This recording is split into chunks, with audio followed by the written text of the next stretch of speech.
Hello believers, welcome to believers academy. ఈరోజు మనకు 19 July నాడు హెచ్జిటి ఎగ్జామ్స్ అయితే నిర్వహించడం జరిగినాయి మార్నింగ్ అండ్ ఆఫ్టర్నూన్ సెషన్లో. సో చాలా డిస్ట్రిక్ట్స్ వాళ్ళు ఈరోజు అయితే ఎగ్జామ్స్ అటెండ్ కావడం జరిగింది. సో ఈరోజు మార్నింగ్ అండ్ అలాగే ఆఫ్టర్నూన్ సెషన్లో ఎటువంటి క్వశ్చన్స్ అడిగారు, వాటి యొక్క కీ ఎలాగుందో పరిశీలిద్దాం. దాదాపు ఒక 60 నుంచి 70 క్వశ్చన్స్. సో నెక్స్ట్ రాబోయే ఎగ్జామ్స్ వారు ఈ విధంగా చూసుకోండి, ఎటువంటి టాపిక్స్ నుంచి ఎక్కువ క్వశ్చన్స్ అడుగుతున్నాడో కవర్ చేసుకోండి. కరెంట్ అఫైర్స్ మీద ఎక్కువగానైతే ఇప్పటివరకు అయితే అడగలేదు, ఎక్కువ స్టాటిక్ జీకే మీద ఎక్కువ ఫోకస్ చేస్తున్నాడు. పేపర్ ప్యాటర్న్ చూసుకుంటే మాత్రం హెవీగా చదువుకొని వెళ్ళినా కానీ అక్కడ సాటిస్ఫై అయ్యేటట్టు లేనైతే అనిపిస్తుంది, కట్ ఆఫ్ కూడా ఎక్కువగా ఉన్నట్టయితే అనిపిస్తుంది. సో క్వశ్చన్స్ అయితే చూద్దాం, ఈ టాపిక్స్ అయితే కవర్ చేసుకోండి నెక్స్ట్ ఎగ్జామ్స్ వాళ్ళు. ఫస్ట్ చూడండి, ఆఫ్టర్నూన్ సెషన్లో అడిగినాయి. ఫస్ట్ చూద్దాం. ఎడారులు ఎక్కువగా ఏ దిక్కున ఉంటాయి అని అడిగాడంట. సో అబ్సల్యూట్లీ చూసుకుంటే ఎడమ వైపుకు ఎక్కువగా ఉంటాయి. మనం ఇప్పుడు ఆ థార్ ఎడారి, సహారా అవి చూసుకున్నా కానీ వెస్ట్ అనేది అయితే చూసుకోవాలి. అలాగే స్థానిక సంస్థలలో మహిళలకు గల రిజర్వేషన్లు ఎంత అనే ఒక క్వశ్చన్ వచ్చిందంట. 50% అనేది చూసుకోండి. అలాగే మహాత్మా గాంధీ ఉపాధి హామీ పథకం ఏ సంవత్సరంలో ప్రారంభించారు అని ఇంకో క్వశ్చన్ అడిగాడని తెలిసింది. సో 2005 అనేది నోట్ చేసుకోవాలి. అలాగే మహిళా రిజర్వేషన్ బిల్ గురించి కూడా ఒక క్వశ్చన్ వచ్చిందంట. దీనికోసం 128వ రాజ్యాంగ సవరణ బిల్ తీసుకొచ్చాడండి. మరి ఆప్షన్ ఏమి ఇచ్చాడో తెలియదు. దానికి సంబంధించి చూస్తే ఇది రాజ్యాంగ సవరణ బిల్లు 128 ప్రకారం తీసుకొచ్చారు. 33% అయితే రిజర్వేషన్ ఉండాలని మహిళా శక్తి అధినియమం పేరుతో తీసుకొచ్చారు కదా. 19 సెప్టెంబర్ 2023లో లోక్సభలో అయితే ఆమోదం పొందింది. 21 నుంచి అయితే బిల్ అయితే పాస్ అయింది అన్నట్టు మనం చూసుకోండి ఇది. అలాగే లోక్సభ ఎన్నికల్లో ఎక్కువ ఓటింగ్ పర్సంటేజ్ వచ్చిన స్టేట్ ఏంది అని అడిగిండు. సో మనకు అఫీషియల్గా ఎలక్షన్ కమిషన్ ఆఫ్ ఇండియా నుంచి తీసుకున్న డీటెయిల్స్ మనం ఒకసారి చూద్దాం ఇప్పుడు. ఇక్కడ చూడండి, అఫీషియల్గా తీసుకున్న డీటెయిల్స్ ఇది మనకు 2024ది. సో ఇందులో మనకు స్టేట్ అడిగాడా యూటీ అడిగాడా ఎగ్జామ్లో తెలియదు. సో మొత్తంగా ఓవరాల్గా తీసుకుంటే మనకి ఇందులో 30 చూసుకోండి 6 ఉన్నాయి. ఈ 36లో మనకు ఎక్కువగా హైయెస్ట్ వచ్చేసి 18th ప్లేస్లో ఉంది చూడండి, లక్షద్వీప్ 84.16 తోటి టాప్లో ఉంది మొత్తం అన్నిటితోటి పోలిస్తే. సో లోయెస్ట్ వచ్చేసి మనం ఇక్కడ చూసుకుంటే బీహార్ ఉంది, 56.19 తోటి లోయెస్ట్లో బీహార్ అయితే ఉంది. మరి మన తెలంగాణ ఎంత ఉంది ఒకసారి ఇక్కడ చూసుకోండి, నెక్స్ట్ ఎగ్జామ్లో యూజ్ అవ్వచ్చు. తెలంగాణ వచ్చేసి 65.67 అనేది ఉంది అన్నమాట. సో ఇది డీటెయిల్డ్గా మనకు ఈసీఐ నుంచి తీసుకుంది. ఒకవేళ స్టేట్ అడిగి చూస్తే మీరు చూడవచ్చు ఏ స్టేట్కి ఎక్కువగా ఉంది. మెయిన్గా గమనిస్తే ఇందులో త్రిపుర చూడండి 80.93 ఉంది. సో అంతకు మించి వేరే స్టేట్ అయితే మనకు కనిపిస్తలేదు స్టేట్ పరంగా చూస్తే, యూటీ కాకుండా. చూసుకోవచ్చు ఇందులో మీరు. అస్సాం ఉంది, అస్సాం చూడండి 81.56 ఉంది. అస్సాం 81.56 తోటి టాప్ ఉంది స్టేట్లలో. ఆ తర్వాత మనం ఇంతకుముందు త్రిపుర అన్నాం. ఆ తర్వాత చూసుకుంటే ఆంధ్రప్రదేశ్ ఉంది. టాప్ అయితే స్టేట్లలో అస్సాం. మొత్తంగా చూసుకుంటే యూటీలు అన్నీ కలిపి చూసుకుంటే మనకు ఏది ఉందని చెప్పాము ఇప్పుడు, లక్షద్వీప్. ఇదైతే నోట్ చేసుకోండి. నెక్స్ట్, రాయగోపురం ఏకేశ్వరాలయం ఏ రాజు గుర్తుగా కట్టారంటే శ్రీకృష్ణదేవరాయలు. అలాగే పిఐఈ రామ్మూర్తి కమిటీ గురించి ఒక క్వశ్చన్ వచ్చిందంట. సో ఇది మరి ఆప్షన్స్ ఏమి ఇచ్చాడో తెలియదు. 1990లో అయితే దీన్ని ఏర్పాటు చేశారు. నేషనల్ ఎడ్యుకేషన్ పాలసీ 1986ని రివ్యూ చేయడానికి ఒకసారి చూసుకోండి.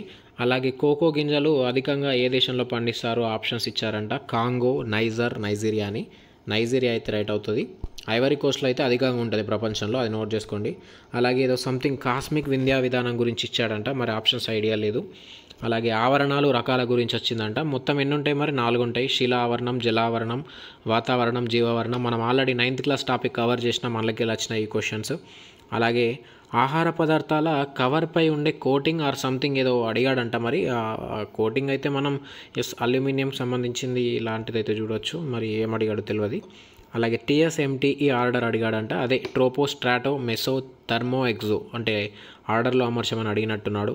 అలాగే రాజ్యాంగం రాసిన వారు డ్రాఫ్టింగ్ కమిటీ చైర్మన్ మనకు అంబేద్కర్ ఆధ్వర్యంలో అయితే నడుస్తుంది. 2 సంవత్సరాల 11 నెలల 18 రోజులు.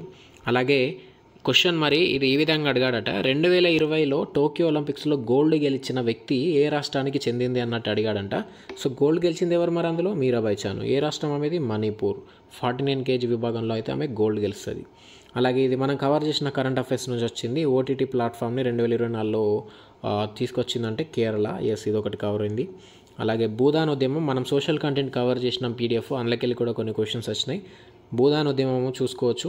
1951 పోచంపల్లిలో వినోబాబావే అక్కడ మనకు ప్రారంభిస్తాడు. అక్కడ రామచంద్రారెడ్డి అనే ఒక పెద్ద భూస్వామి దాదాపు ఐ థింక్ 700 ఎకరాలు ఇస్తాడు అనుకుంటా, అది భూదాన్ ఉద్యమం. అలాగే టైగా అడవులు, మనం ఇక్కడ శృంగాకార టైప్ అడవులు అంటాం కదా, ఇవి టైగా అడవులు మన దేశంలో హిమాలయాల ప్రాంతంలో కూడా ఉంటాయి, ఇట్లా పొడవుగా పెరుగుతాయి కదా. సో సంథింగ్ దాని గురించి అడిగాడంట.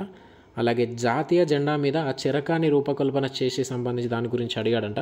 యాక్చువల్ అయితే దీన్ని గాంధీ గారు పింగళ వెంకయ్యతో చెప్తారు, చెరకాని అయితే ఉంచాలి అన్నట్టు. పింగళ వెంకయ్యనే కాదు రూపకల్పన చేసింది అప్పుడు. సో చెరక, ఆ తర్వాత అశోక చక్రం ఉండాలన్నది బిఆర్ అంబేద్కర్. సో ఇట్లా నోట్ చేసుకోండి. అలాగే మవ్వెందు వేలన్ అనే వ్యక్తికి సంబంధించి చోళుల గురించి అడిగాడంట, మరి ఐడియా లేదు క్వశ్చన్ ఏ విధంగా ఫామ్ చేశాడు. అలాగే సార్క్ గురించి కూడా వచ్చిందట, south Asian association for regional cooperation. 1985 December 8న ఇది స్థాపించబడింది. కాట్మాండ్లో HQ ఉంది, మనం డిస్కస్ చేసినాం ఇది. ఇందులో దేశాలు ఆఫ్ఘనిస్తాన్, పాకిస్తాన్, ఇండియా, నేపాల్, భూటాన్, బంగ్లాదేశ్, శ్రీలంక, అలాగే మాల్దీవులు, మొత్తం 8 దేశాలు. నోట్ చేసుకోండి ఇది.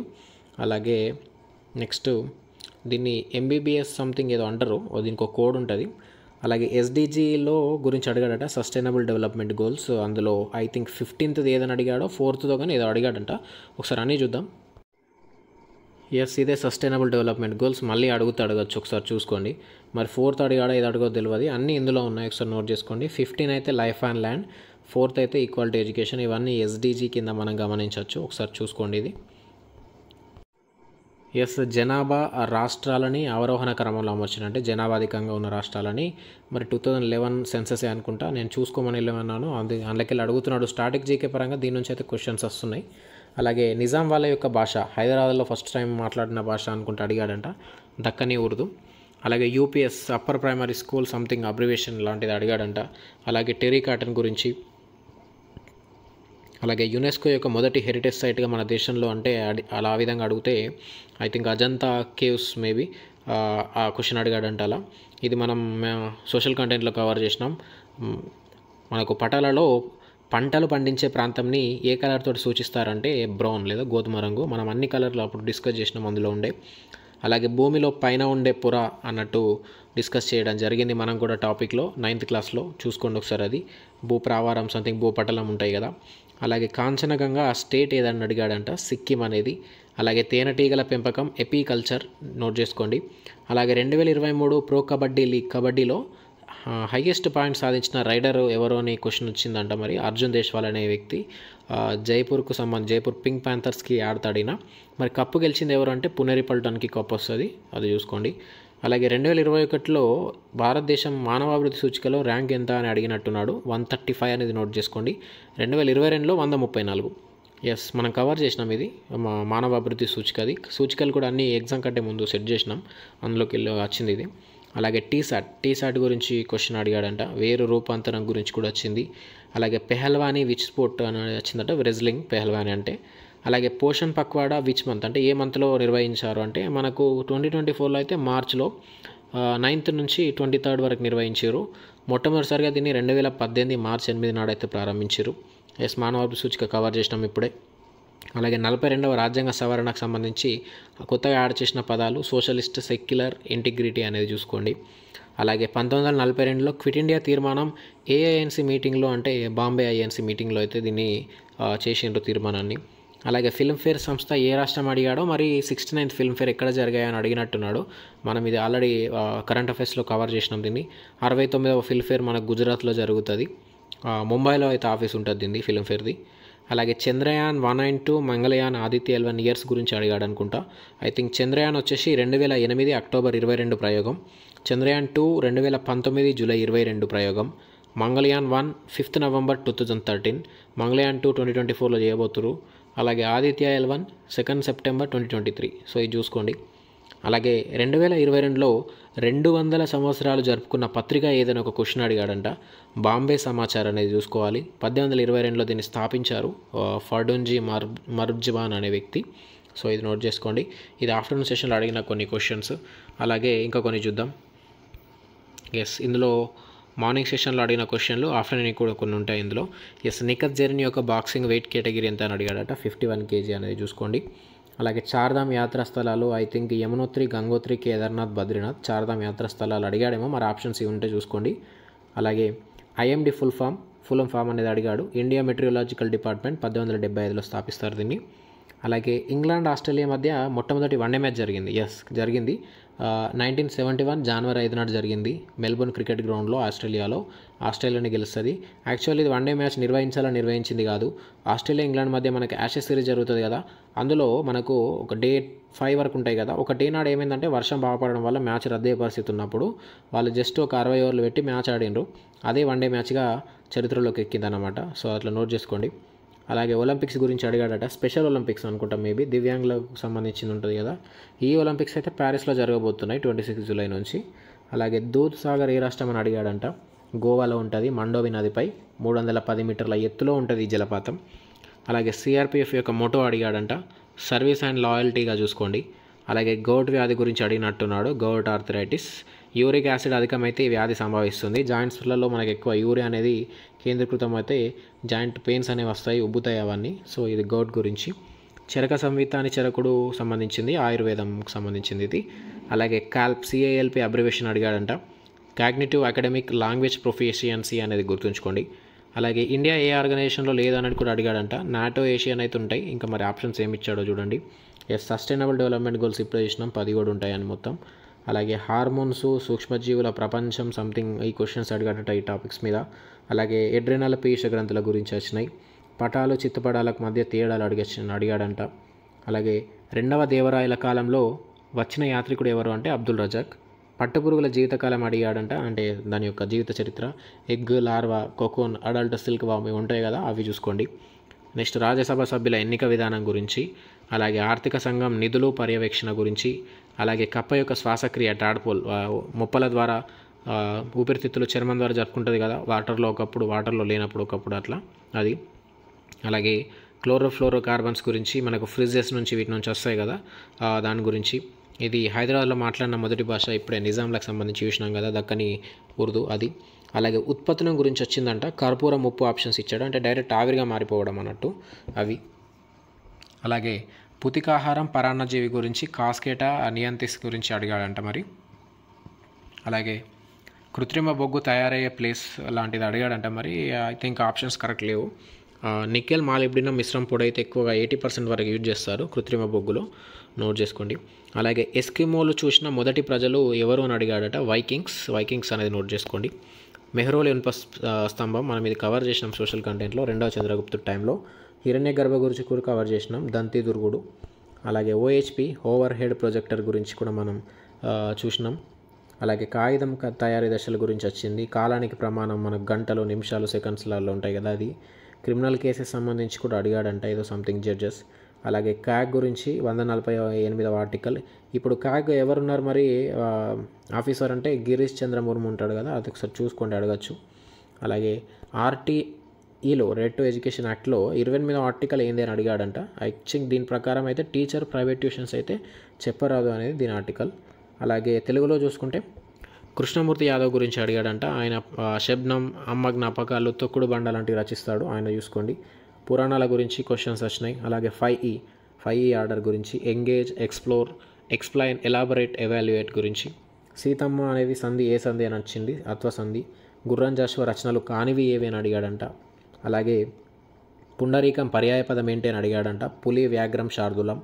కవిత్రయంలో ఉన్నవారు ఎవరు అని వచ్చిందంట. నన్నయ్య, తిక్కన, ఎర్రన నోట్ చేసుకోండి. అలాగే శతకం యొక్క లక్షణాలు, ఖండకావ్యం లక్షణాలు వచ్చినాయి. అంటే ఈ టాపిక్స్ మీరు చూసుకోవాలి. ఇప్పుడు రాసిన వాళ్ళు కీ పరంగానే కాకుండా నెక్స్ట్ రాబోయే వాళ్ళకి ఈ కంటెంట్ ఎట్లా అడుగుతున్నాడు అనేది తెలుస్తుంది. చెంపు అంటే అర్థం అడిగిండు. RTE 2009, NCF 2005 నుంచి కూడా వచ్చినాయి. నిషేధార్థం అంటే ఏంది, సుమతి శతకం రచించింది ఎవరు, బద్దెన. తాబేలు పర్యాయ పదాలు అడిగాడు. వక్త్రం అంటే ముఖం, అట్లా చూసుకోండి. తెలుగు మహాప్రాణాక్షరాలు ఖ, ఘ, ఛ, ఝ ఉంటాయి కదా పెద్దవి, ఇట్లా ఒత్తువి అవి. అలాగే కమలం పాము యొక్క ఐ థింక్ అర్థాలు మరి నానర్థాలు అడిగినట్టున్నాడు. నిక్కం అంటే నిజం లాంటివి అట్లా. సింహాసన ద్వాత్రింశిక రచించింది అనుకుంటా కొరవి గోపరాజు.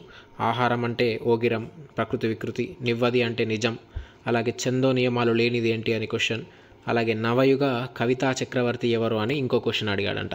సో ఇదండి ఈరోజు మనకు 19th జూలై నాడు ఆఫ్టర్నూన్ సెషన్ అలాగే మార్నింగ్ సెషన్లో అడిగిన కొన్ని ప్రశ్నల్ని మనం చూసినాం. బేసిక్గా అయితే మనకు ప్యాటర్న్ చూసుకుంటే చాలా చదువుకొని వెళ్తున్నాం, కానీ మనం ఎంత చదువుకొని వెళ్ళినామో దానికి సాటిస్ఫైగా అయితే ఈరోజు ఎగ్జామ్ అనేది లేదు అని అభ్యర్థులు అయితే తెలియజేసారు. మార్క్స్ అయితే అధికంగానే స్కోర్ అవుతాయని అంటున్నారు. కట్ ఆఫ్ కూడా ఎక్కువగానే ఉండొచ్చు. మ్యాక్సిమం అయితే 70 వరకు 69+ కూడా ఉండొచ్చు అంటున్నారు. మరి సో అఫీషియల్ కీ వచ్చే వరకు అయితే మనం ఏం ఎక్స్పెక్ట్ చేయలేం. కట్ ఆఫ్ అంచనా వేయడానికి కూడా ఎవరు చేయలేరు, ఎందుకంటే కట్ ఆఫ్ అనేది చాలా విషయాలతో ముడిపడి ఉంటుంది. సో ఏదేమైనా ప్రిలిమినరీ కీ వచ్చే వరకు అయితే వెయిట్ చేద్దాం. ఇవైతే కొన్ని టాపిక్స్. నెక్స్ట్ రాబోయే ఎగ్జామ్ వాళ్ళు ఈ టాపిక్స్ చూసుకోండి ఎక్కువ కవర్ అవుతున్నాయి. సో నిన్న ఈరోజు జరిగిన దాంట్లో కరెంట్ అఫైర్స్ మ్యాక్సిమం ఎక్కువ అయితే అడగలేదు. అడిగినా కానీ ఎప్పటియో అంటే ఎక్కువ డీటెయిల్డ్గా అంటే మనకు రిలేటెడ్గా లేని అడుగుతున్నాడు అన్నట్టయితే తెలిసింది.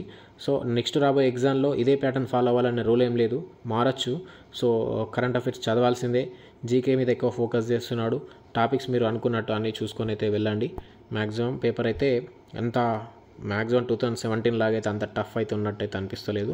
సో టెన్షన్ పడాల్సిన అవసరం లేదు. నెక్స్ట్ రాబోయే ఎగ్జామ్ వాళ్ళు హ్యాపీగా మీరు ఏమైతే చదువుకున్నారో దాన్ని ప్రజెంట్ చేయండి. 100% స్కోర్ అయితే అవుతుంది. So this is Believers Academy exclusively for you. Thanks. This is Kranthi Uppu, Believers academy. జై హింద్.